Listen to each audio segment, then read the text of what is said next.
Yo soy Sara Herman, yo soy historiadora del arte y como Miguel González acaba de decir, agitadora múltiple de República Dominicana, con vocación de colombiana, pero bueno, eso les toca a ustedes si lo aceptan o no. Mi trabajo curatorial está enfocado en la producción de sentido relacionada al arte contemporáneo en el Caribe, Latinoamérica y donde se presente. Digo esto para plantearles que es necesario hablar, discutir, disentir y a veces hasta hacer eco sobre cuestiones relativas al trabajo cultural en estos tiempos donde todo lo que hacemos está limitado a esos equipos rectangulares que en este caso reitero en la necesidad de que los pongan en vibrador. Es importante tener estos diálogos en personas, el intercambio de ideas, su multiplicación, sí, ahí están las fotos de estas personas que me acompañan. Su multiplicación, la disensión y hasta el eco son decisivos en este momento.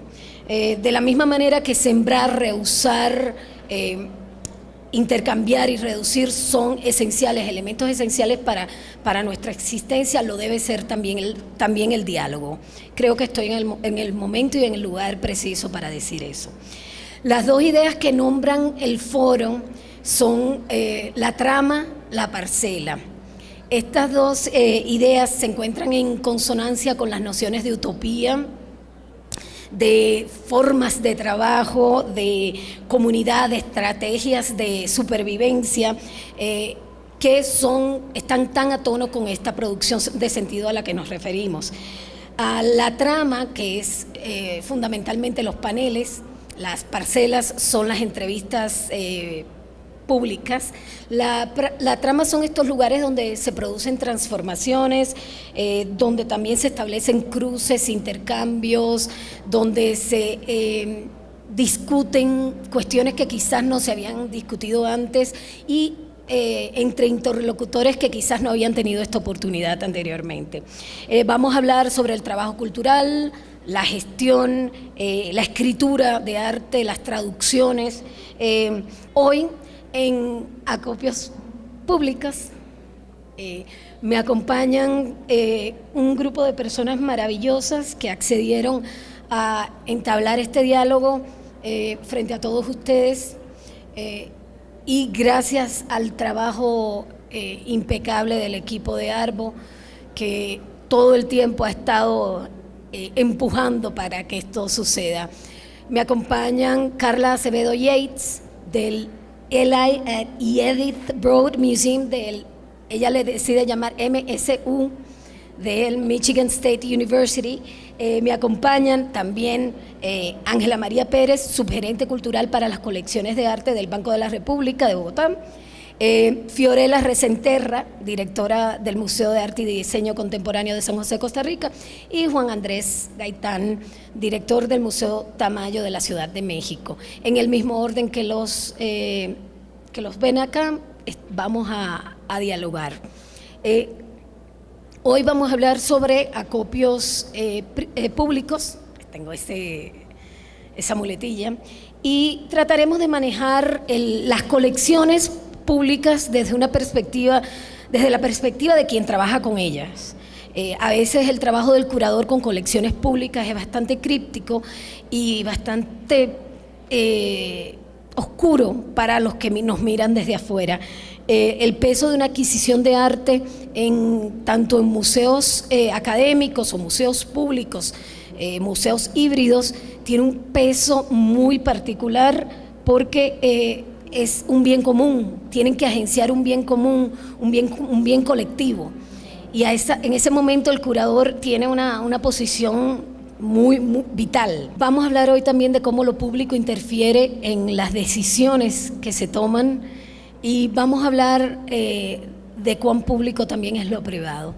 Y en ese sentido quiero comenzar con Carla Acevedo Yates porque su museo es bastante particular y su colección tiene un origen bastante particular y eso nos habla de otras formas de acopio. Carla, gracias, Sara. y gracias por el espacio que ha generado para tener estas conversaciones. Como dijo Sara, yo soy curadora asociada del Eli and Edith Broad Art Museum, que es un título muy largo, pero nosotros le llamamos el MSU Broad para que sea un poco más corto y más manejable. Nuestro museo queda en Lansing, en el estado de Michigan. Lansing es la capital y queda aproximadamente a 1 hora y media de Detroit. Entonces nuestro museo es un museo asociado con la Michigan State University, que es la universidad de estado.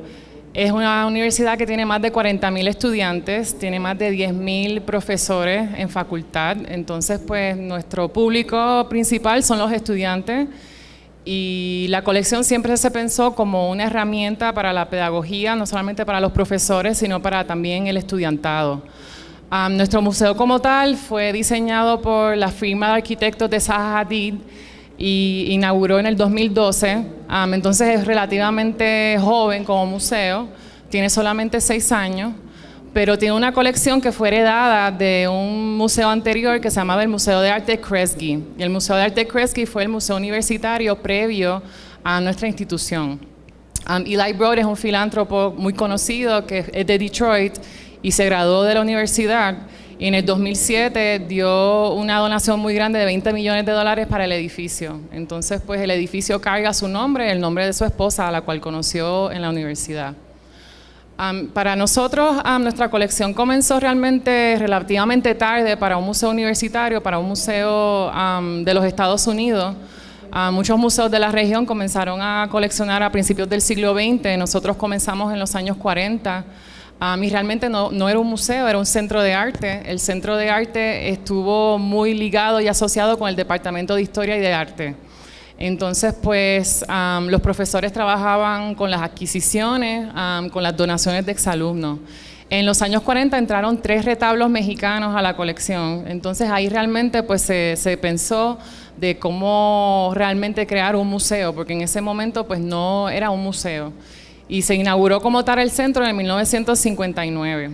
Entonces la colección realmente ha crecido no solamente pues, con adquisiciones y con donaciones de exalumnos, pero se ha nutrido del paso de diferentes profesores que han dejado su marca por la universidad. Y uno de esos profesores es el pintor Charles Pollock, y muchos de ustedes me imagino que conocen su hermano menor, Jackson Pollock, pero mucha gente no sabe que él tenía un hermano mayor que era pintor. Los Pollock son de Denver, Colorado, pero Jackson y también Charles se mudaron a Nueva York en los años 20. Él estudió en la Liga de Arte y de hecho fue Charles Pollock que convenció a Jackson a mudarse a Nueva York a estudiar arte. Y luego Charles se mudó a Detroit y trabajó de caricaturista en un periódico. Y también fue contratado en los años 30 por el Work Progress Administration, que fue un programa federal iniciado por Franklin Delano Roosevelt como parte del New Deal para hacer arte público. Y de hecho, él comenzó como muralista en todo lo que es el realismo social, fue muy influenciado por los muralistas mexicanos como Diego Rivera. Pero a principios de los años 40, él dejó su trabajo con esa agencia federal y fue contratado como profesor de Michigan State University. Entonces, en ese momento, en los años 40, él comenzó realmente a pintar de una manera mucho más abstracta. Entonces, Charles Pollock fue muy amigo de Clement Greenberg. Ellos eran íntimos amigos. Y Clement Greenberg, que es el muy conocido crítico de arte de la modernidad, del modernismo, vino muchas veces a la universidad y tuvo mucho contacto con Charles. Y la colección realmente se ha nutrido de esa amistad de Charles Pollock con Clement Greenberg y también la amistad que tenía Charles con diferentes personalidades del mundo del arte de Nueva York. Entonces, estas 2 pinturas que ustedes ven aquí son de nuestra colección. A la izquierda ven una pintura muy temprana de Helen Frankenthaler de 1950 y a la derecha una pintura de Kenneth Nolan de 1959. Y estas 2 pinturas fueron donadas a la colección por Clement Greenberg. Pero también tenemos pinturas de Jules Solisky, de Barnett Newman, de Ilya Bolotowski, y todos estos artistas pues visitaban la universidad, tenían intercambio con los estudiantes, con el profesorado. De hecho, Charles Pollock organizó un simposio en el 1964 en donde trajo todos estos artistas a realmente tener una interacción con los estudiantes. Entonces, un eje muy importante de nuestra colección es el paso de Charles Pollock y toda su amistad y sus conexiones con el mundo del arte de Nueva York. Entonces nosotros, como somos, les he dicho, un museo relativamente joven, todavía estamos realmente en construcción y pensando en cómo queremos utilizar la colección, qué tipo de estrategias queremos hacer para llenar las lagunas que tenemos en la colección. Yo quería hablar un poco de cómo nosotros utilizamos la colección actualmente en términos de herramienta. Nosotros pues tenemos una sala en donde los estudiantes y los profesores pueden venir a ver la colección, pero en términos de aclaración, nuestro museo y nuestra universidad en general es una universidad que no es conocida por su departamento de arte, no es conocida por la historia del arte, por ese tipo de disciplinas. Es más conocida por la agricultura, por la ingeniería y la física, que lo hace particularmente difícil para nosotros, pues realmente tener esa misión más pedagógica y más educativa hacia nuestra población estudiantil. Entonces, obviamente trabajamos con arte contemporáneo. Entonces utilizamos la colección de manera de crear un contexto más amplio, ya sea temático o histórico, para que los estudiantes puedan comprender algunas de las obras de los artistas contemporáneos con los que estamos trabajando. Y uno de esos momentos que yo organicé hace poco fueron 2 exposiciones que fueron organizadas al mismo tiempo. La exposición de colección que se tituló Hold, Control, Repeat, que fue una exposición que realmente trató de proveer un contexto más amplio a otra exposición, que es la exposición de David Lamelas, que también organicé, que todavía está en vista este año. Entonces, esta exposición realmente tomaba como punto de partida un ensayo que escribió Mel Buckner en el 1968, que se titula La actitud en serie, y que fue publicado en Art Forum. Y en este ensayo, él hablaba de cómo muchos de los artistas minimales y conceptuales fueron influenciados por los experimentos fotográficos de Edward Muybridge. Y nosotros tenemos un colotipo hermoso de Muybridge de 1887.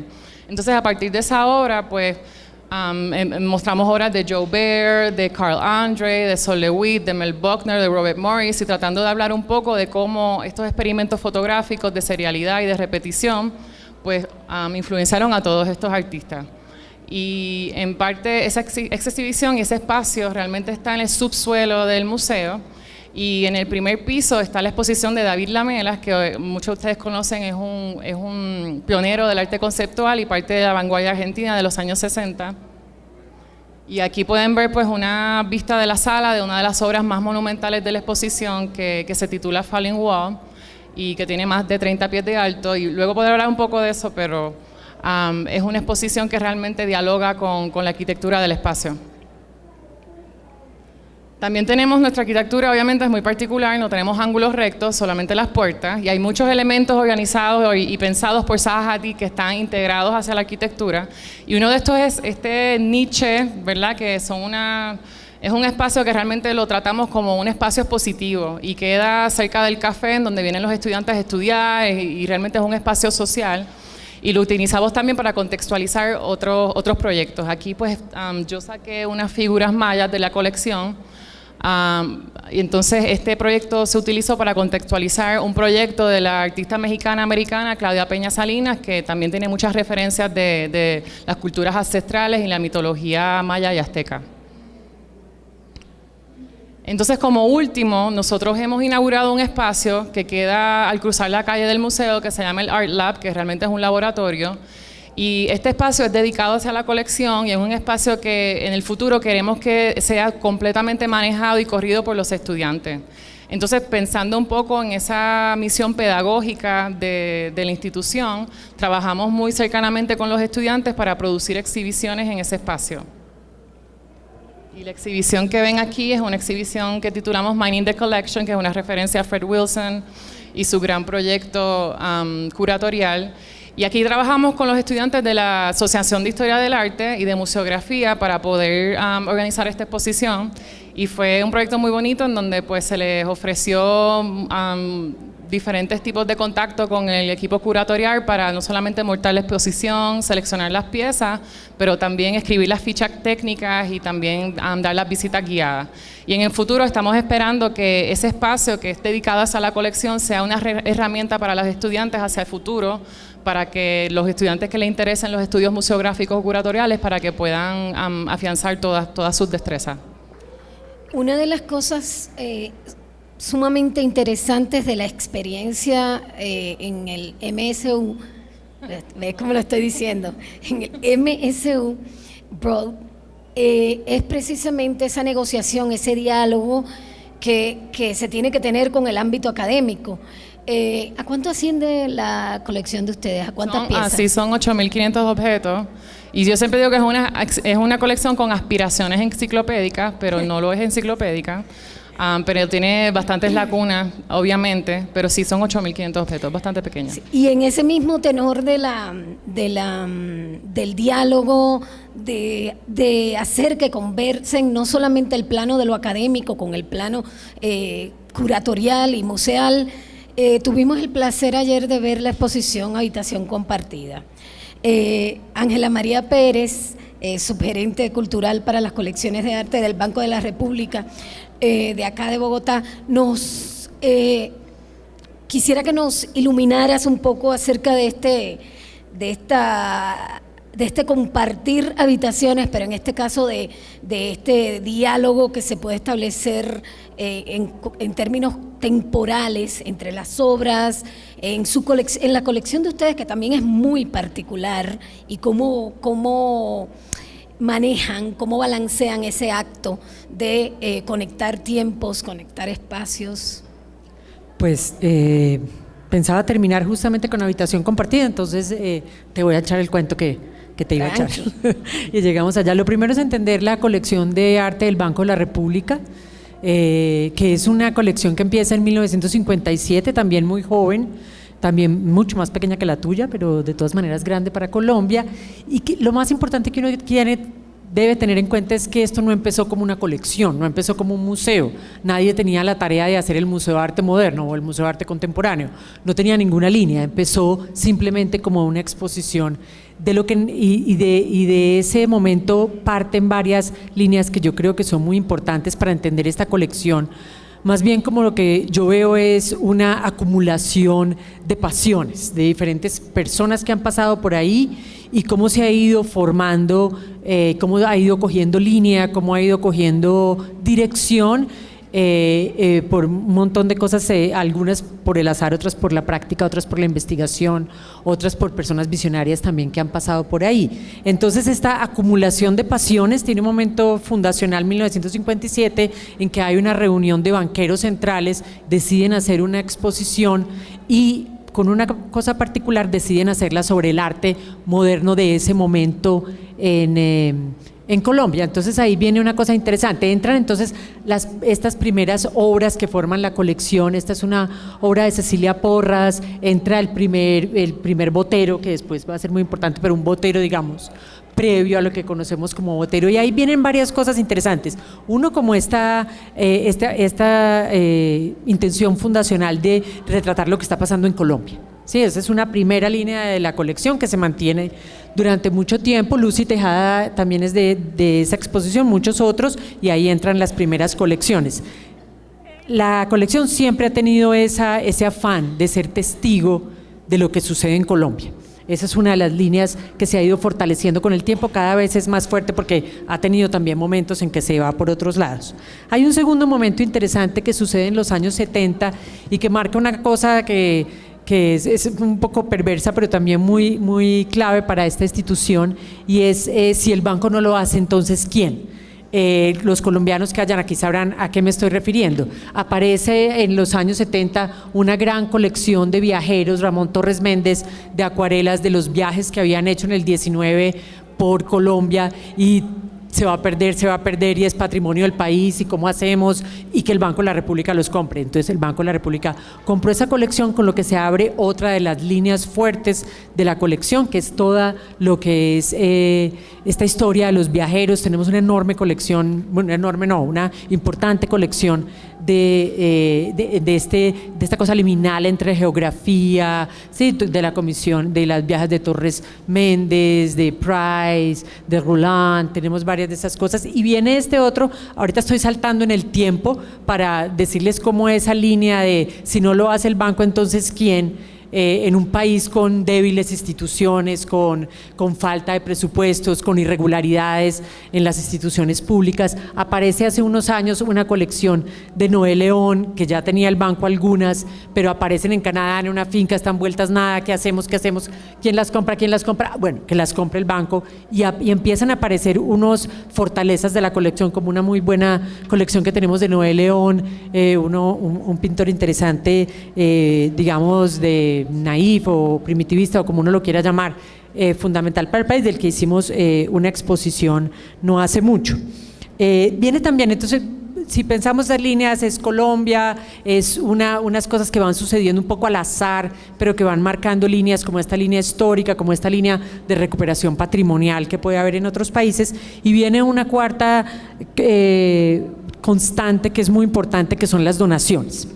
Entonces aparece en los años 70 unas donaciones muy importantes, la donación de Wiedemann, en la que entra, por ejemplo, un Julio Alpuy, en la que entra Richter, en la que entra, pues unos ciertos empiezan a entrar Latinoamérica, sí, porque Wiedemann, que era un alemán que llegó acá y entregó pues toda su colección, entregó la colección de Richter. Entonces aquí ya se abre otra línea y es diálogos de Colombia con otras cosas del mundo, en particular Latinoamérica. Latinoamérica se ha ido fortaleciendo en el tiempo, pero no es una cosa que aparece en el primer momento, sino que va apareciendo, y yo creo que tiene mucho que ver con las donaciones. Y hablando de las donaciones, salto otra vez en el tiempo para decir pues que también en los años 90 Fernando Botero hace la donación de su colección al Banco de la República, en que hace una donación de su colección personal, de lo que él ha ido coleccionando a través de su vida desde los impresionistas hasta, o sea, la historia que él cree que es la historia del arte, o que él considera pues que es la historia del arte moderno, de alguna manera, donde él se inserta también, ¿no? Donde él se escribe una narrativa con esa colección donde dice, y yo aquí entro, porque el museo que él mismo colgó, que él mismo organizó, en un lado está esta colección personal y en el otro su obra, ¿no? Entonces esto obviamente le dio un salto a la colección pues gigantesco, de alguna manera le dijo, usted es un museo. Sí, eso es como, porque también el banco ahí entra a organizar arquitectónicamente lo que viene a ser el espacio. Antes era parte de la Biblioteca Luis Ángel Arango y se consideraba la colección de arte de la Biblioteca Luis Ángel Arango. De hecho, nosotros hemos padecido mucho, seguimos padeciendo la multitud de nombres que tenemos que nadie sabe en realidad qué somos.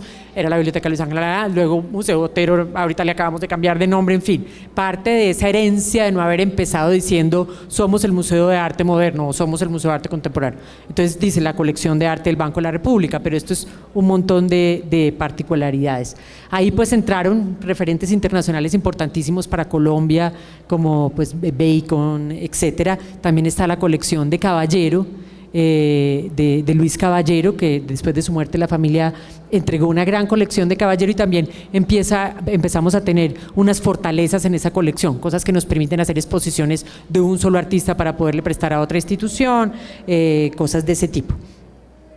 Bien, hay un momento que a mí me parece fundamental, me estoy saltando como les digo en el tiempo, pero más o menos en 1986 pasa una cosa fundamental. Esto es antes, mucho antes de la donación Botero, pero ¿qué pasa? La gente empieza a criticar fuertemente la colección del banco, y digo que es muy importante porque eso quiere decir que se convirtió en algo público. Quiere decir que ahí se vuelve un acervo público. Cuando la gente empieza a criticarle y a decirle, le falta, no es débil, no tienen tal cosa, no tienen tal otra, eso es un momento fundamental. La gente la empieza a entender como algo que es de todos. Esta colección siempre ha sido de visita gratuita, no, o sea, muchos bancos coleccionan arte, pero esta ha sido siempre al servicio del público. Entonces creo que ese es un momento importantísimo, cuando el país empieza a criticar, y durísimo, al banco. Entonces el banco toma ciertas reacciones, se organiza la Sugerencia Cultural del Banco de la República, que recoge bibliotecas, el Museo del Oro, esta colección de arte, en fin, otras cosas, y nombra un comité asesor. Ahí viene el primer comité asesor con personas externas, que ya son gente que sabe, que ya son curadores, que ya son historiadores. Ese comité pues ha cambiado obviamente a través de la historia, y ahí ya viene, digamos, un lineamiento más formado, más académico, y empiezan a haber cosas fundamentales como búsquedas, a ver si vamos a contar la historia del arte latinoamericano, del arte colombiano, y ahí aparece ese direccionamiento concreto eso es nuestra base. Nosotros nos vamos el primer círculo, digamos, es Colombia, el segundo Latinoamérica. Entonces empiezan a buscar referentes, entonces se compraban Reverón, Figari, para darle contexto a los Santa María que habían entrado. Empieza este diálogo con Latinoamérica que es bastante fundamental. Y ahí quiero, aquí veo un miembro de nuestro comité que a lo mejor en las preguntas puede ayudarnos con esta parte del rol fundamental que ha tenido este comité. Luego viene una cosa que a mí me parece importantísima. En ese mismo momento hay otra cosa, y es que el banco se propone a fomentar el arte, ya no solamente a coleccionar arte y a exhibirlo, sino a fomentarlo. El banco hoy día tiene 28 áreas culturales en el país. En ese momento tenía menos, pero eso ha sido un trabajo que se ha ido consolidando, y aparecen programas muy especiales que, por ejemplo, quiero resaltar uno que es Nuevos Nombres, que en su momento lo inicia Carolina Ponce de León, y ahí sucede una cosa importantísima. Empieza la voz de los jóvenes. Ahí está una obra de Doris Salcedo de 20 muy pocos años, María Fernanda Cardoso. Empiezan los artistas jóvenes a través de estos programas que buscan a nivel nacional. Hoy existen, son Imagen Regional, Obra Viva, Nuevos Nombres, en fin, El Parqueadero. Todos son programas que se han mantenido en el tiempo, se han ido variando y alimentan entonces la colección desde otras fuentes. Y viene otra cosa interesantísima, que son ciertas exposiciones, ciertos proyectos curatoriales que ya empiezan y abren un campo más de investigación sobre ciertos artistas, y que empezamos a coleccionar, ya a comprar de registros de performance o otro tipo de cosas, un arte digamos que va surgiendo y ya entra una investigación. Todo esto obviamente gracias a los lineamientos que hay del comité y de los grupos curatoriales que empiezan a formarse dentro del banco. Pues por ahí pasó José Ignacio Roca, otras personas que han pasado importantísimas que le han dado esta línea. De estas búsquedas también vienen, bueno, Oscar Muñoz, si quieres sigue, Fernel Franco, que hoy son fundamentales, y continúa la cosa con Latinoamérica, Siqueiros, Lepar, que han sido también cosas que surgieron que llegan a la colección por búsquedas concretas y por investigaciones concretas. Y hay otra cosa, que son ciertas exposiciones que yo considero marcaron absolutamente el rumbo de alguna manera de la colección. Ante América, que fue una exposición que se hizo en 1992, de los 500 años, que cuestionó y replanteó, a ver, ¿de qué estamos hablando? ¿Desde qué punto de vista? Esta es una de estas obras de Antonio Caro, de la firma de Manuel Quintín Lame, y ahí creo que hubo un cambio que empieza a pensar en otro tipo de subjetividades, en otro tipo de puntos de vista. Y otra exposición más reciente que a mí me parece también muy importante, que fue Habeas Corpus, que tengas un cuerpo para exponer, de José Alejandro Restrepo y Jaime Borja. ¿Qué fue lo que pasó en esta exposición? Que fue una exposición muy bella, que se hizo a la vez con otra exposición en el Museo del Oro sobre las transformaciones de los cuerpos amerindios. Era una gran reflexión sobre el cuerpo y sus representaciones. La de José Alejandro y Jaime Borja juntaba periodos, saltaba, ¿sí? Y cogía la colección y mezclaba toda clase de cosas, toda clase de técnicas. Sacaron obras, reliquias, objetos, pusieron un postre, o sea, y eso fue lo que creo que ha marcado absolutamente lo que ha venido después, ya en la forma como colgamos la colección. Creo que eso tuvo un momento, eso fue fundamental. Jaime Borja además colgó esta sala, que es hoy la sala de arte que llamamos Nuevos Tiempos Modernos, dejó de llamarse la sala de arte colonial.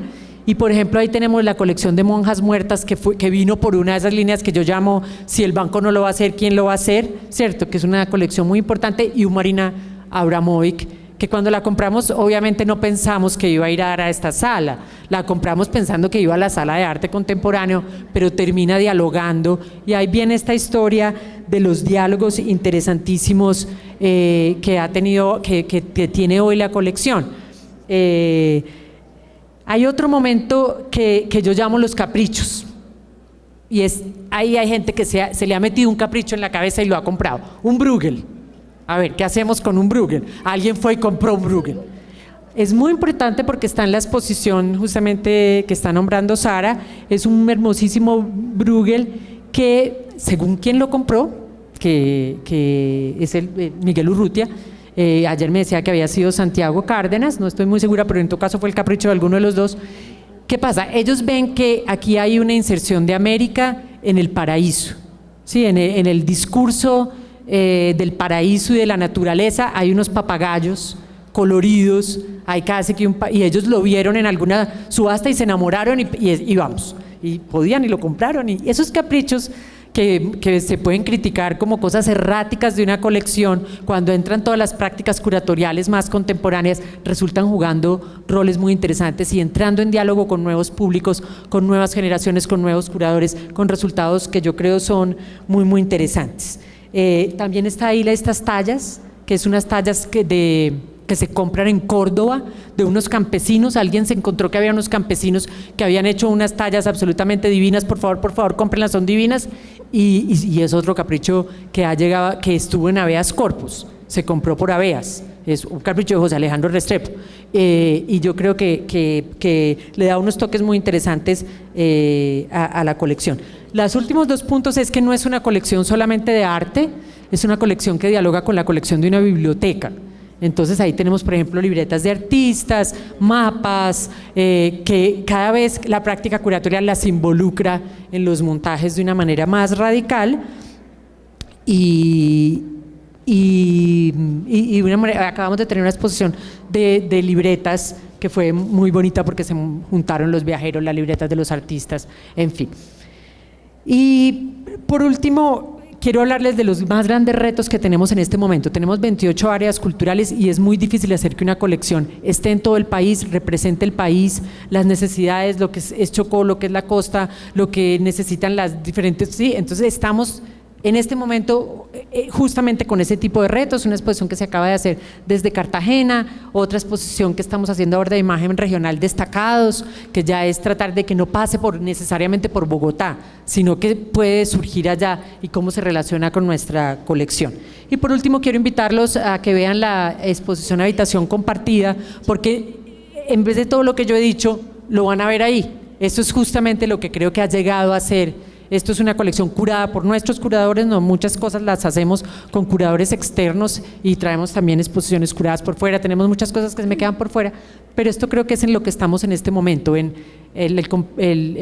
concepto aquí es que cuando llegan las nuevas adquisiciones al museo, tienen que compartir la habitación con las otras obras que estaban. Y entablan diálogos, les cambian los significados a las que estaban, las cuestionan, las completan.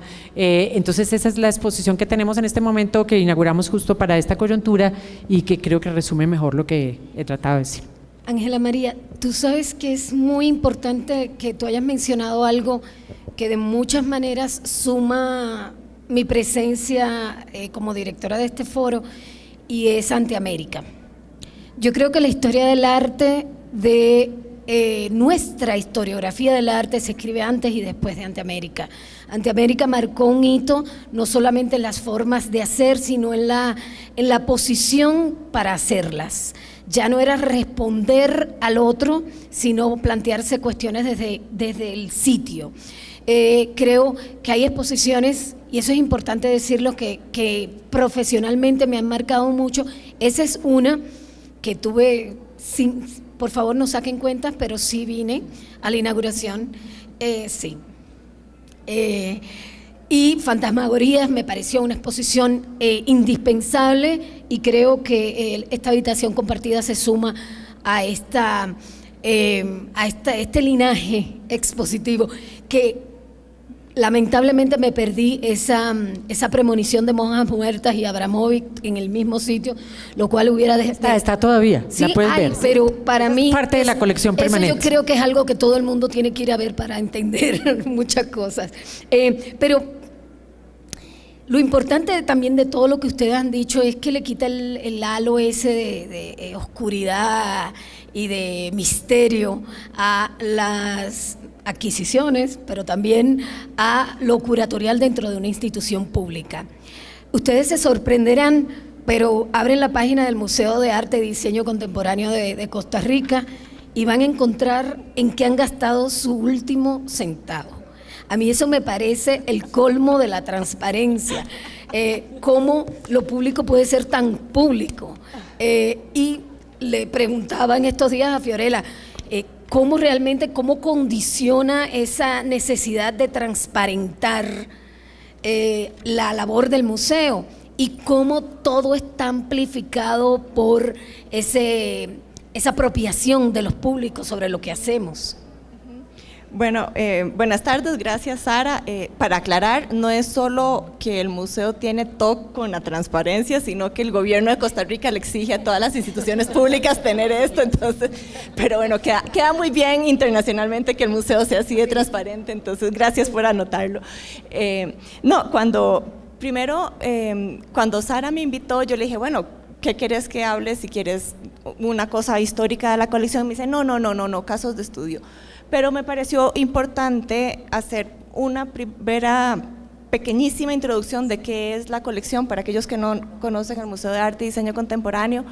Se inauguró en el 94 y yo tenía escrito que era una colección relativamente joven, pero aquí Ángela, como describió la colección de ellos joven y empezó en el 57, entonces somos adolescentes. También dijo que era joven. Bueno, entonces somos preadolescentes. Al lado del Prado.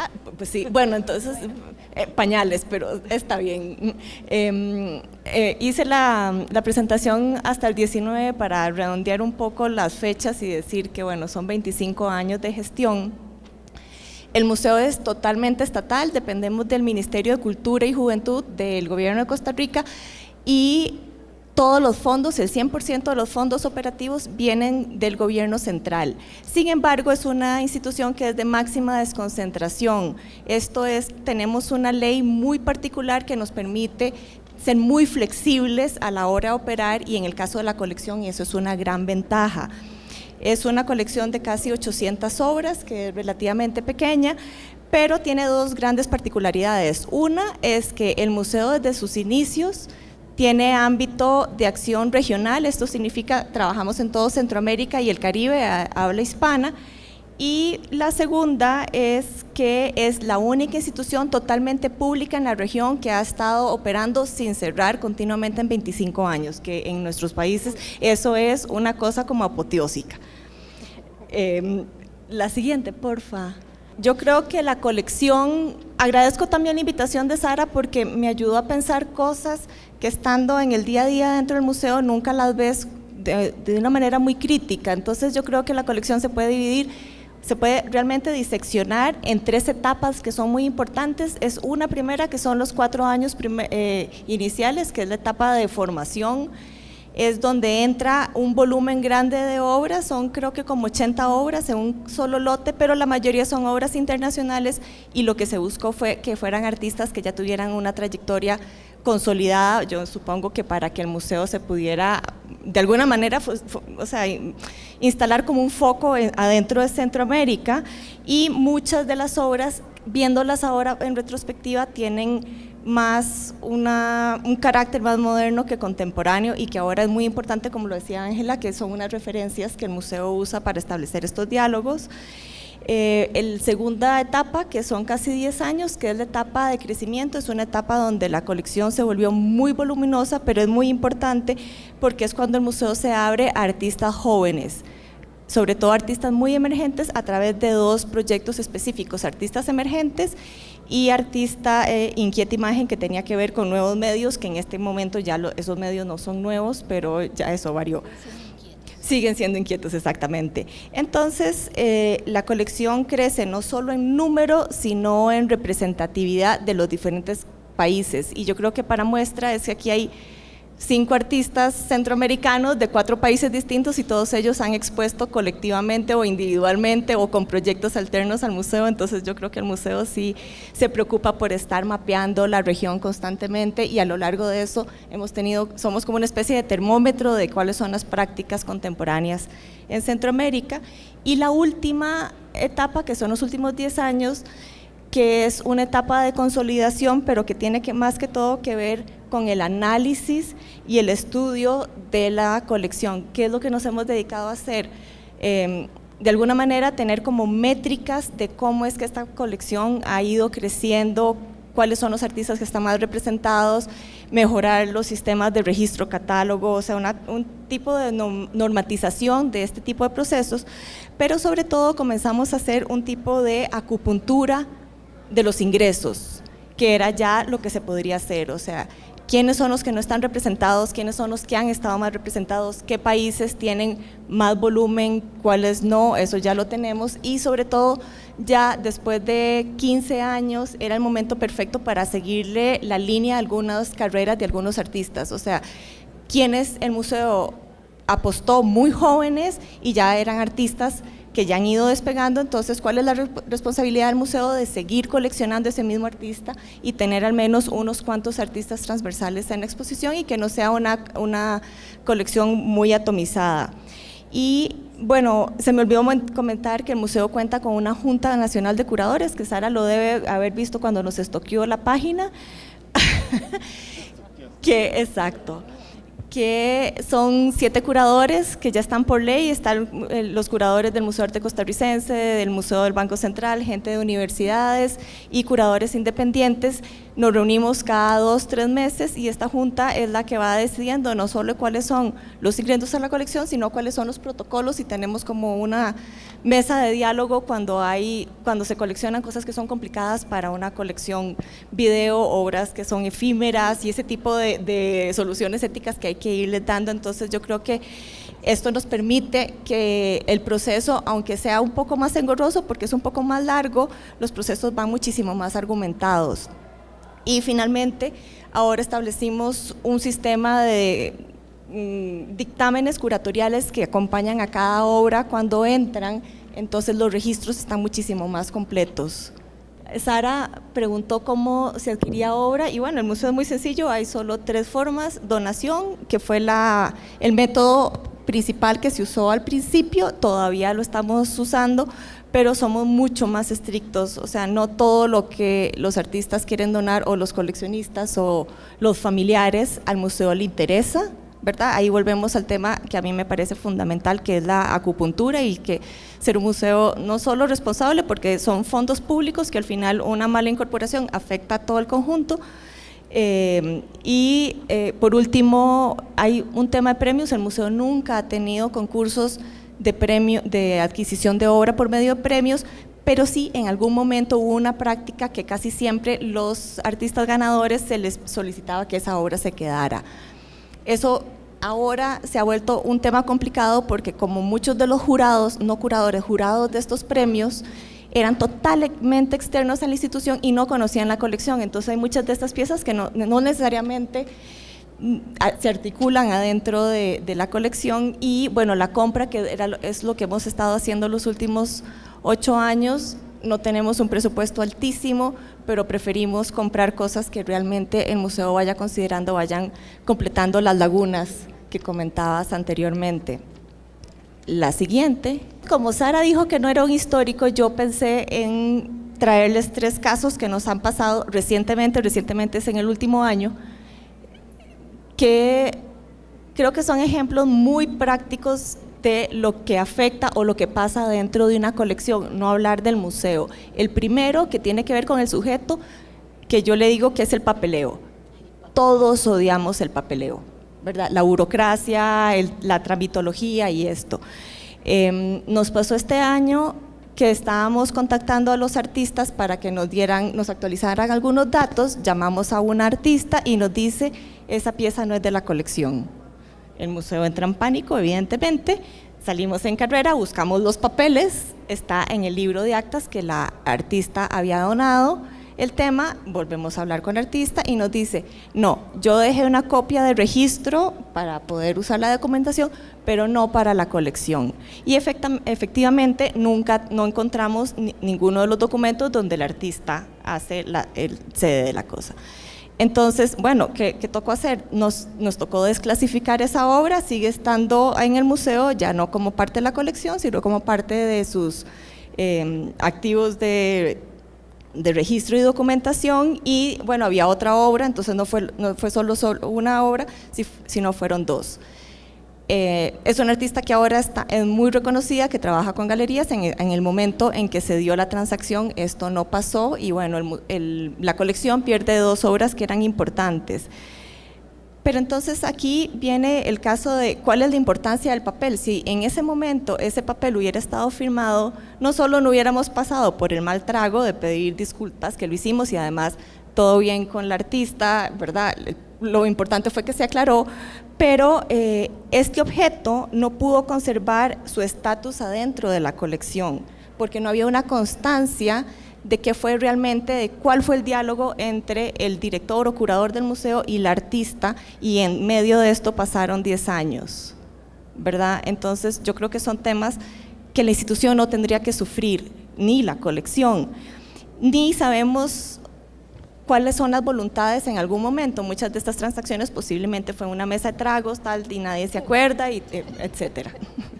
Y luego, sin este papel, los objetos quedan a la deriva, entonces el propio objeto ve afectado su categoría, ¿verdad? Y sobre todo este objeto en especial era el registro de un performance y era un tema seriado, entonces a fin de cuentas la misma artista y el mismo objeto está afectado porque esa serie no se sabe de cuántas copias existen, exacto. El segundo caso tiene que ver con el objeto y yo le llamo el boicot. Este tiene un final un poco más feliz. Hacemos una exposición con 3 artistas, 3 fotógrafos en Costa Rica, que en algún momento todos fueron transgresores y han sido muy importantes. Son 3 artistas que trabajan el cuerpo, sobre todo cuerpo masculino, y uno, cuando lo invitamos, dijo que no, que él ya no va a colaborar porque él ya decidió hacía unos años que él no era artista. Entonces uno dice, bueno, el museo tiene varias obras de él y ya está, entonces el museo sigue adelante, lo cortejamos un poco, él dice que no tiene ningún problema, pero no nos va a dar más obra y que lo hagamos, el museo siempre hace, llega a la exposición y está de acuerdo y más bien se entusiasma y vuelve a producir.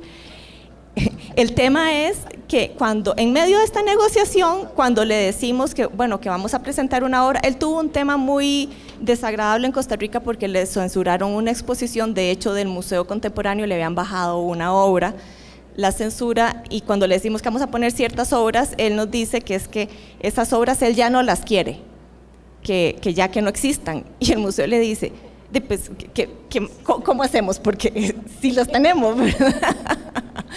Y usted en algún momento fue eso, entonces, bueno, ya está arreglado y tal, pero en este caso, y además esta creo que es la diapositiva como de las obviedades, porque yo creo que no estoy hablando de nada nuevo, sino que lo que pasa es que nunca te las planteas de una manera totalmente externa y de cómo esto tiene una fila, o sea, es un encadenamiento de consecuencias. Entonces, cuando estaba hablando con los curadores de esto, decíamos, claro, todos sabemos que la obra tiene vida propia una vez que está expuesta.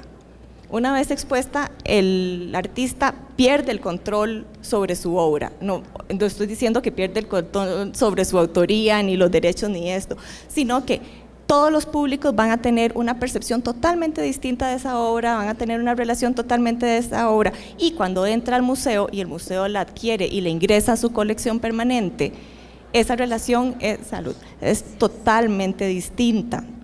Entonces, el artista en ese momento es superado por su propia obra. Entonces, en ese momento yo creo que en este caso específico, el museo lo que hizo fue proteger la obra del autoboicot del artista o del medio, exacto. ¿Qué pasa cuando un artista se arrepiente, verdad? Y decide que no quiere ser artista, pero no solo no quiere ser artista, sino que es que ya quiere que esas obras no existan, pero en algún momento decidió exponerlas. Entonces, aquí viene la segunda parte, que eso sería otro tema de conversación, pero uno puede siempre decir como la seguidilla de, bueno, todos hemos recitado, la exposición es el medio de comunicación del museo, es título de libro, ¿verdad? Pero hay otro tema que a mí me parece más interesante, o sea, ver la exposición como plataforma de activación de la obra. El artista tiene su obra y la tiene guardada en su bodega, taller, etcétera. Esta obra solo se va a activar cuando se expone.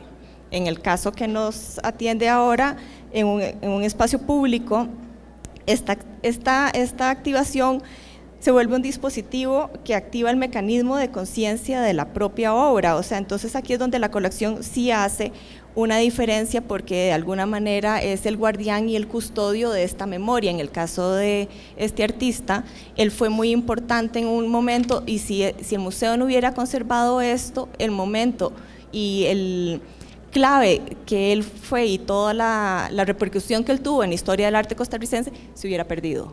O sea, la memoria hubiera sido una cosa totalmente casi de chisme, ¿verdad? Y la última, que es el Calvario, que es el contexto.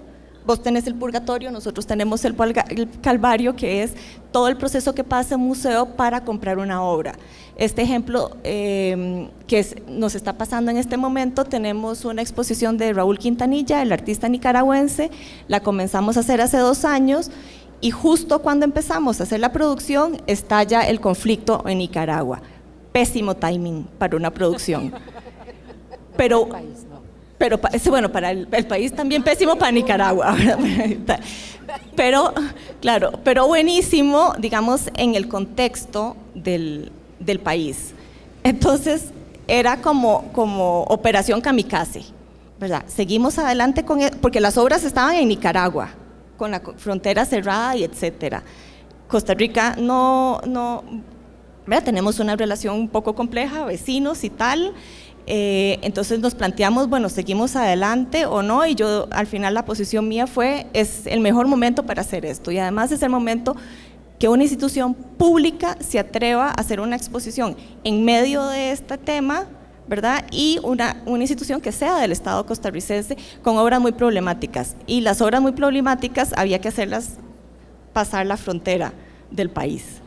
Y con los artistas en Nicaragua muy preocupados por la represión y tal. Entonces, bueno, hubo que hacer una operación frijoles como para pasarla, todo.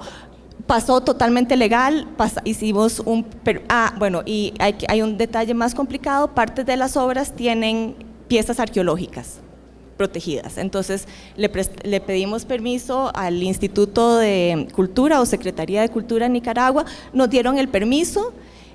Pasa la aduana, llega a Costa Rica, la aduana sale semáforo verde, tenemos todo esto. Y ahora el museo decide que quiere dejarse varias de esas obras. Entonces sigue el calvario, porque ya las pedimos para que no las prestaran y las devolvíamos intactas. Ahora hay que hacer el trámite para que el gobierno de Nicaragua acepte que el gobierno de Costa Rica compre obras que tienen partes arqueológicas, y todo el trámite de la administración pública para comprar una obra que no es de un artista costarricense, porque obviamente la proveeduría institucional está acostumbrada a comprar solo en Costa Rica, porque es del gobierno de Costa Rica, y el museo llega y dice, bueno, ahora nosotros queremos comprar unas cosas, pero están en Nicaragua. Entonces nadie sabe cómo es el trámite. Entonces, adentro del gobierno se puede hacer todo está. El tema es cómo uno juega con todo este mecanismo público para que las cosas se hagan, y yo creo que se tienen que hacer, ¿verdad? Si uno no lo hace, ¿quién lo va a hacer? Y como el banco, claro. Y pero este calvario que tiene que ver con este tránsito de obras es como un proceso de purificación, ¿verdad? Yo le decía a Adriana que al final, si uno logra hacer todo este proceso con todos los trámites, con todos los permisos, con todos los sellos, tal, las obras que entran al museo están totalmente blindadas para que no nos pase lo que nos pasa en el caso 1, ¿verdad? El día que llegue alguien y diga, uy, pero son piezas arqueológicas, tenés el papel del instituto tal, ¿qué tal? Entonces yo creo que es un proceso que en colecciones privadas o coleccionistas no tienen que pasar por eso, pero sí es una responsabilidad de una colección pública de blindar el patrimonio del que es custodio y que además se compra con fondos públicos. Y yo creo que eso era. Muchas gracias. No, y además creo que es sumamente importante que Fiorella haya tocado ese tema, porque se vive bajo la impresión hasta de nuestros colegas de que nuestros trabajos son, no sé, muy divertidos, muy poco burocráticos, muy simples, y esta es la prueba de que no es así. Y ir a una aduana es divertidísimo. Bueno, A mí me gusta, pero bueno, eso cada quien tiene sus fetiches, esos son los míos. Bueno, pero realmente creo que es importante recalcar en lo de la necesidad de la documentación y la necesidad de establecer esos pasos de manera muy clara. De hecho, el Museo Tamayo, Juan Andrés, yo te voy a dar es el Museo Tamayo, precisamente es híbrido, ¿no? Y en algún momento establecen una fundación para poder mantener, en un momento pasa a ser patrimonio de la nación y también se establece una fundación Tamayo. O sea, hay también un balanceo de esos actos que puede ser interesante. Ahora bien, ustedes también se encuentran para nosotros en Latinoamérica, en la mata de lo museológico. Entonces, ¿cómo tú trabajas ese escenario? Hoy decías en el conversatorio maravilloso, los que se lo perdieron, qué pena, con Hegian, la cuestión de que tuviste que ahí había una posibilidad de crecer, de trabajar, de hacer cosas, que para qué ir a un lugar donde ya todo está hecho. Y creo que quizás por ahí puedo entender mejor tu papel en el Tamayo. A ver, Juan Andrés. Y le digo los dos nombres porque es más lindo en este contexto. Gracias, Sara. Tengo que aclarar que no es híbrido. El Museo Tamayo es un museo público que le pertenece al Instituto Nacional de Bellas Artes. La fundación es una asociación de amigos, como puede ser una asociación de amigos en Francia. No tienen ninguna injerencia realmente sobre el funcionamiento del museo. Su función es apoyar la gestión del museo. Pueden decidir no apoyar, pero no pueden imponer su voluntad de ninguna otra manera. Ahora, la relación sí funciona muy bien. También se formó con una de las misiones es proteger el legado del maestro Rufino Tamayo. Otra de sus funciones es ayudar a crecer la colección y bueno, la que les mencioné de ayudar o apoyar en la gestión del museo.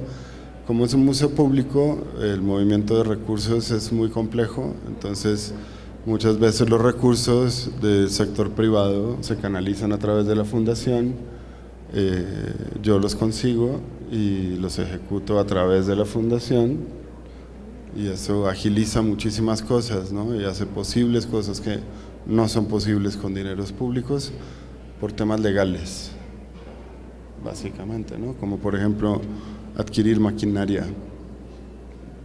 Nosotros no podemos usar recursos públicos para adquirir maquinaria.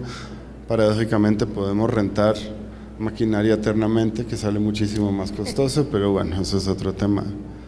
Pero sí, es un museo público y aunque el Tamayo, su misión original es, o sea, el Museo Rufino Tamayo de Arte Contemporáneo Internacional. Entonces se fundó con la expresa misión de traer arte contemporáneo internacional a México. Y la colección con la que comienza la armó Tamayo mismo y tiene obras, algunas muy impresionantes de Miró y de Francis Bacon, muy buen tapies, Louis Nevelson, obras que ni siquiera, muchas de las cuales a él mismo no le gustaban. Entonces también tuvo esa visión, digamos, de entender que una colección de un museo no es una colección privada, son dos cosas diferentes, o sea, no puedes imponer el gusto personal sobre una institución que de vocación no debes, y al final no puedes porque tú te vas a morir y el museo no. Y alguien más va a llegar.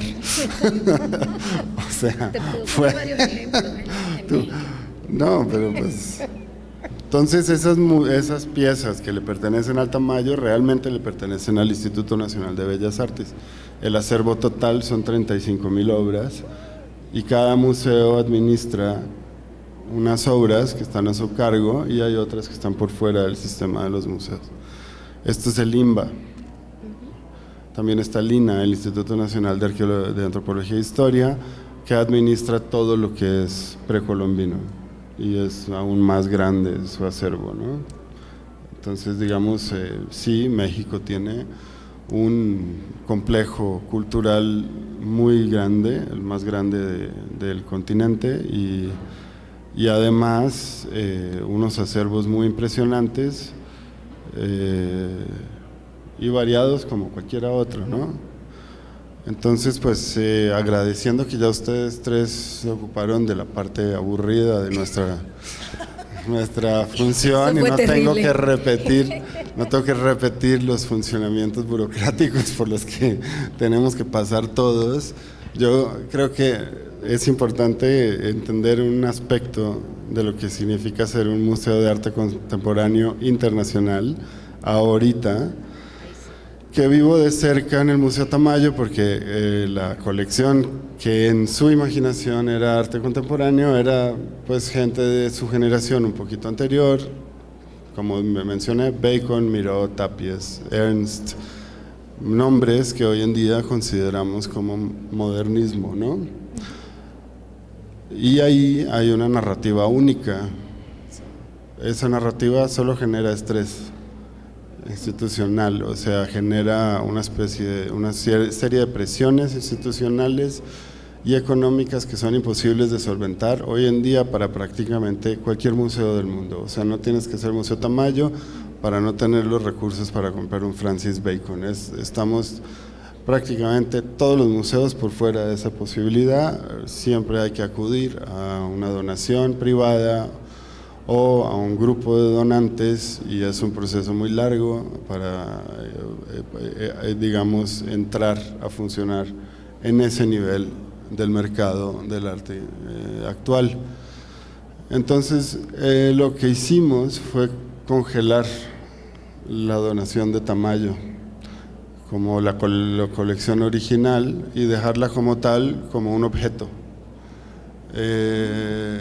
Entonces, digamos, todas esas obras que están ahí, que han estado ahí desde el 79 y desde el 81 que se inauguró el edificio, no nos metemos en eso. No hay necesidad y no hay posibilidades, ¿vale? Porque ya tenemos armada internacionalmente una idea de lo que significa tener ese tipo de colección, qué obras tienen que estar representadas, cuál periodo de los artistas, cuáles artistas, etcétera, etcétera. Es una situación canónica que nos rebasa y especialmente pues a un museo como el Museo Tamayo. La ventaja del arte contemporáneo es que no tiene narrativa única. Puede haber 2, 3, 15 colecciones de arte contemporáneo que se pueden considerar igualmente importantes en este momento y no pueden compartir un solo artista. Y esa es la posibilidad que abre el arte contemporáneo para los museos como el Tamayo. Entonces te enfocas en ese tipo de prácticas de artistas que están vivos, de artistas cuya obra está todavía en producción, artistas que en muchos casos donan piezas, no sé en qué estamos, Pia Camil, por ejemplo, por ahí, no sé si están simplemente pasando las imágenes o no, ok. Francis Alice donó más de 100 obras al Museo Tamayo. Entonces, en total, Jan Bo donó la mano de la Estatua de la Libertad, o sea, cosas que vas trabajando directamente con los artistas y que se pueden hacer simplemente preguntando. ¿No? Buenas relaciones y negociando. Pues esa es mi función, ¿no? Y a veces funciona y a veces no, a veces es un juego más complejo, a veces es como con Gabriel Orozco, que le gusta jugar juegos con las instituciones, entonces pues juegas el juego y algo logras, eventualmente también logramos unas. Entonces ahí está la pieza de Jan Bo, aquí tenemos a Gabriel Orozco. Entonces en los últimos 3 años y medio hemos incorporado como un valor total de casi $5 millones en obra, sin un solo peso. Bueno, sin un solo peso no, con muy poco dinero. Que es lo que los museos estamos haciendo hoy en día con respecto a las colecciones. Ahora, la segunda parte de lo que yo quería mencionar era, claro que esto tiene un proceso muy largo. En el caso mexicano, como existe el Instituto Nacional de Bellas Artes como el INAH, existe ya una forma muy específica de registrar esas piezas, protegerlas, y en el momento que están en México pues ya están automáticamente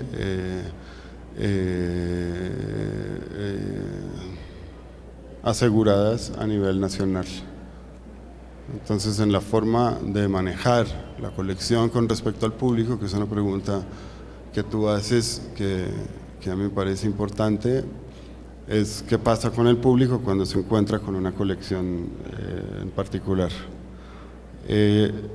No hay nada que hacer para que el público general entre a un museo, el público especializado es otro tema, y no asuma como una verdad lo que ve. Y también hay unas piezas, como en el caso de las 2 Fridas en el Museo de Arte Moderno en México, que está montada al lado de un escritorio con 2 custodios comiendo tortillas, y a nadie le importa porque todo el mundo va a ver las 2 Fridas, no importa en qué condición esté puesta. Eso, lo importante es que esté ahí, y que no esté allí es una ausencia, ¿no? O sea, eso es también un aspecto de ciertas colecciones. Y clarísimamente, como decía Matías Mühling, un amigo mío, todos queremos un gran cuadro en nuestras colecciones que jale público, aunque los odiemos, todos lo queremos también, porque eso genera una atracción al público pues constante y amplia y general. Nosotros hemos hecho varios proyectos, y lo que hemos estado desarrollando desde hace unos 3 años son unos proyectos que el título se lo robé, o bueno, se lo pedí a Mario García Torres, un artista mexicano, que se llama Ensayo museográfico. Las instituciones en el interior de la República, como decimos en México, o sea, las instituciones que no están en México, que son muchas, que dependen de gobiernos locales o son relativamente independientes, pero no del INBA, o universitarias, o no tienen la posibilidad ni tienen las condiciones para mostrar el Picasso que tenemos nosotros, ni el Bacon tampoco, ni tampoco pueden mostrar el mural de Candela, ni el Tapies, ni los de Max Ernst, mucho menos el Miró, que es de 1927. Entonces armamos proyectos de colección manejables para instituciones pequeñas, para que la colección pueda girar por todo el país. Y lo que casualmente esto genera, que no sabíamos nosotros hasta que lo empezamos a hacer, es la posibilidad para esas instituciones de mejorar sus instalaciones y de conseguir más recursos. Y no es solamente una cuestión de que el acceso del público a este tipo de obras clarísimamente se agradece, pero los políticos generalmente lo agradecen más que el público general. Cuando les prestas un Picasso, lo que agradecen las instituciones es que les das una herramienta para mejorar sus condiciones climáticas, su iluminación, el piso, comprar una alfombra, unas cortinas, cosas que realmente, ¿no?, para museos regionales son temas reales y complejos. Entonces, cada vez más estamos colaborando con estas instituciones para que la colección funcione con otros museos y otras instituciones. Y el tercer punto, no sé cómo estamos de tiempo, ya me tengo que callar. 3 minutos te voy a dar. El tercer punto, porque pues no puedo dejar de decirlo, es que en el caso del arte contemporáneo, de todas las cosas que podemos hablar con respecto al público y la relación con el arte, es que una de ellas es resentimiento. Entonces, una de las labores del museo es disminuir el sentido de resentimiento que tiene el público general hacia el arte contemporáneo. No a los artistas, no a las obras de arte, sino al sistema. Y a, digamos, el hecho de que sienten que el discurso es excesivamente especializado y diseñado prácticamente para hacerlos sentir ignorantes frente a lo que está mostrándose en los museos. Esto lo menciono por dos razones. Una, pues porque sí tiene un lado muy práctico, que como director de museo vi que no había visto cuando operaba desde el punto de vista de la curaduría, es el lenguaje que usas para comunicar la colección o las obras de arte al público general. ¿Qué palabras usas? ¿Cuántas sílabas tienen?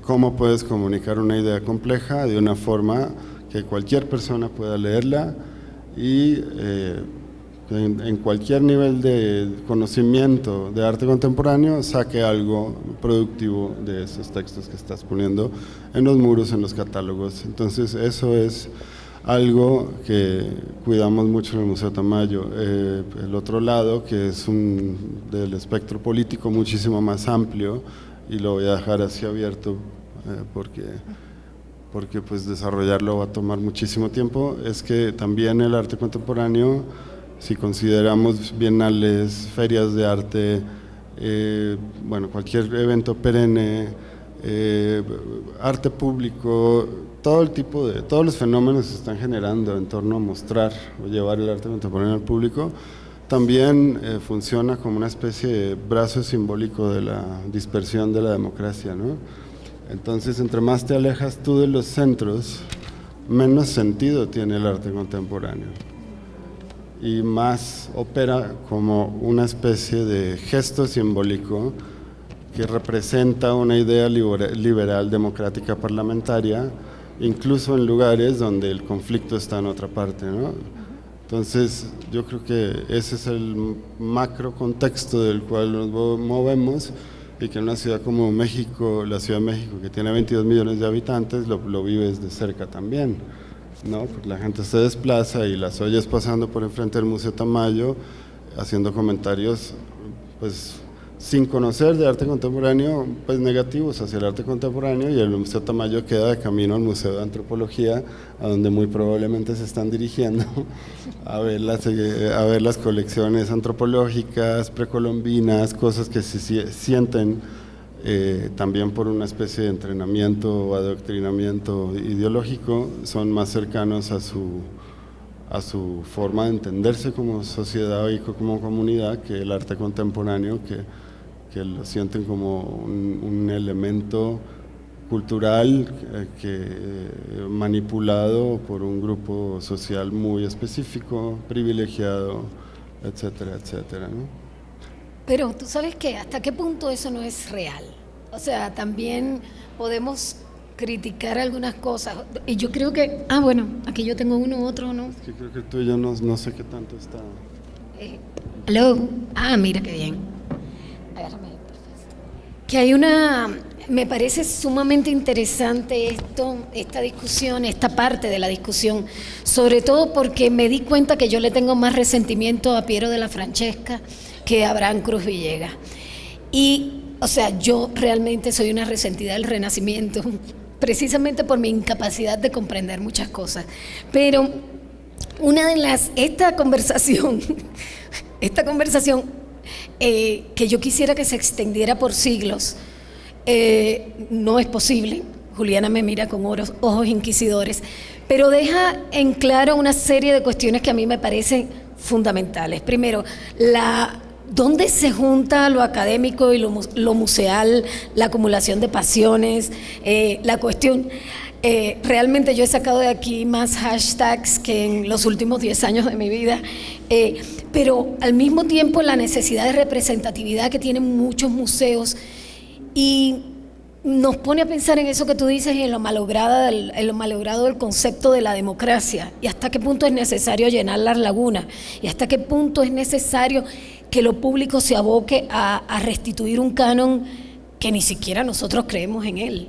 Entonces, creo que tiene mucho sentido esa última parte del resentimiento. Todos lo vivimos, nunca lo discutimos. Esto no se habla porque pareciéramos como la élite hablándole al pueblo, y pareciera que lo habláramos desde una distancia jerárquica, cuando no es así. Eso existe.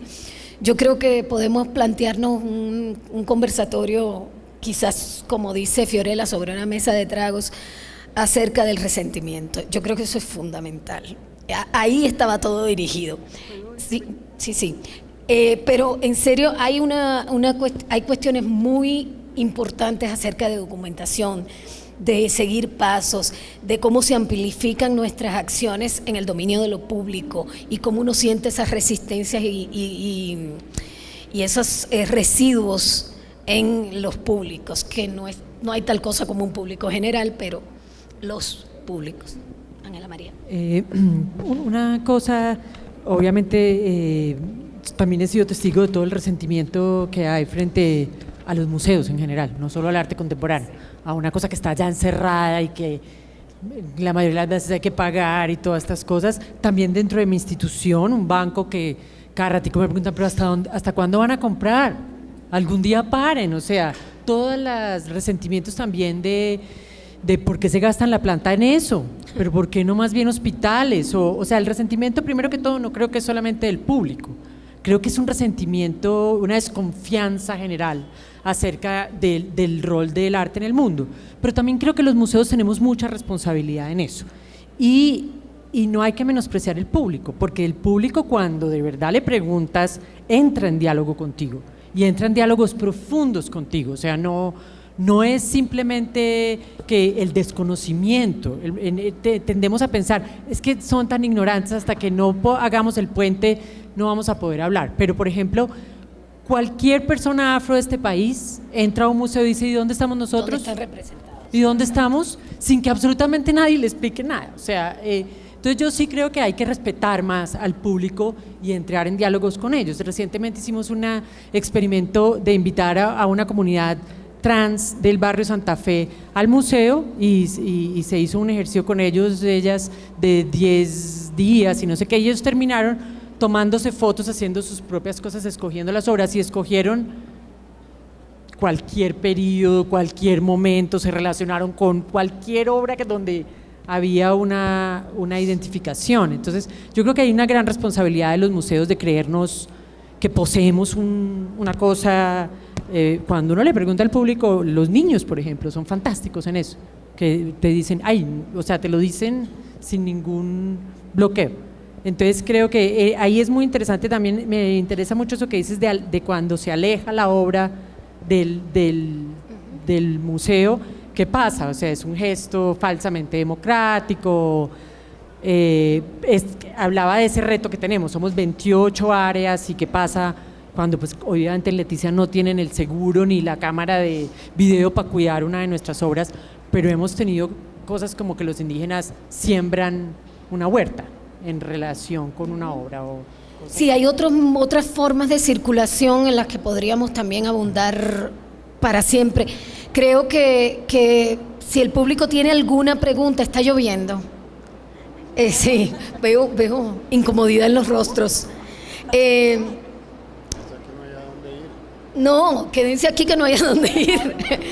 Sí, exacto. Según Fiorella son cautivos, literalmente. Se van a beneficiar la entrevista de más adelante. Claro que van a tener que hablar un poco más alto, lo cual es porque atenta un poco. Antes de pasar, ¿hay alguna pregunta del público, algún comentario? La señora les pregunta, ¿tienen diseñadas las políticas de adquisición y cuáles son? Le tenemos que contestar. Segundo testamento. Bueno, no, sí, todas instituciones, la señora que quizás nos está viendo, todos tenemos políticas. Yo puedo decir lo siguiente, o sea que obviamente la respuesta ideal es claro, tenemos una gran política de adquisiciones, tenemos organizadísimo un comité, etcétera, etcétera, etcétera, ¿no? Pero la verdad es que yo en lo personal creo que los planes que los museos se pueden plantear en cuanto a colecciones tienen que ser muchísimo más amplios. Es decir, son abstractos y son decisiones que también se presentan respecto a lo que es posible en el momento. O sea, hay una mezcla de la colección misma es el del determinante, digamos, el común denominador. Sobre esa colección hay que ir generando una serie de adquisiciones que obviamente tengan sentido con respecto a lo que ya hay, no ir por un lado y por otro irresponsablemente. Pero pues puede también haber digamos, condiciones como tiene que ser una pieza que tenga nivel de museo, ¿no? Y eso es un concepto que solamente entiende un grupo de gente que ha trabajado en museos. Eso no es un concepto general público. Pues ¿qué es? Pues que sí se va a mostrar, que cuando se muestre va a tener una presencia importante en las salas del museo. No es solamente cuántos artistas, cuántas mujeres, cuántos hombres, obviamente hay ese tipo de estipulaciones, pero finalmente también hay otras condiciones que son muchísimo más amplias, y dentro de eso se mueve uno respondiendo a lo que se presenta, porque a veces se te presenta una donación. Entonces, claro, pues si yo estoy en el Museo Tamayo y llega alguien y me dice te quiero donar un Piero de la Francesca, pues yo les voy a decir, pues a pesar de la importancia de tu cuadro, creo que te tienes que ir a otro museo a donar el Piero de la Francesca, porque nosotros ese cuadro no nos conviene, o sea, no tenemos nada que hacer con él. Entonces sí son, ¿no? Pero pues si por el contrario no sucede que lo que nos sucedió a nosotros, Abraham Cruz Villegas me dice te voy a donar toda la exposición que hice en Seúl, que son 800 metros cuadrados, pues yo digo, bueno, es posible que no la vaya a mostrar sino una vez cada década, y no sé si tengo dónde almacenarla, pero pues lo resuelvo, ¿no? Entonces creo que es una pregunta importante, pero que la gente se hace, pero también es una pregunta que tiene que entenderse. O sea, hay que entender que el proceso de adquisición de obra es una cuestión muchísimo más orgánica de lo que la gente asume, ¿no? Y menos críptica.